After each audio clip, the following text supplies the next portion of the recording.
entreprise, leader du marché, la matière première vient de France et d'Europe du Nord. Pour les fruits et légumes, ce sera du papier non recyclé. Quand on est en contact direct avec les aliments, pour être sûr de la traçabilité de l'origine et de ce qui est dedans, on utilise des fibres vierges. Ici, 4 milliards de sacs en papier de toutes sortes sont fabriqués chaque année. Dans cette usine ultra moderne, tout est prêt pour faire face à la demande. Et ça commence par l'impression. Le papier passe dans chacune des couleurs pour être imprimé, d'abord avec la couleur 1, puis la couleur 2, puis la couleur 3. Les couleurs se superposent pour redonner l'image globale du client. Pour que le papier remplace le plastique, il faut des poignées solides. Elles sont fixées ici. Puis, cette machine renforce le fond avec de la colle. Le sac est terminé. Ceux-ci serviront pour des achats en drive.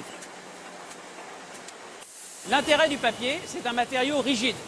Donc quand le préparateur doit mettre les produits et bien vérifier qu'il a mis les bons produits dans le sac se tient debout. Donc c'est important pour une enseigne de drive, comme c'est important pour un fast-food. Lui vend à la grande distribution, au commerce et au marché. Avec l'interdiction des sacs plastiques jetables, il espère doubler ses ventes et embaucher 30 personnes. Alors, verdict. Côté moins, les sacs en papier sont 2 fois plus chers que ceux en plastique et sont perméables.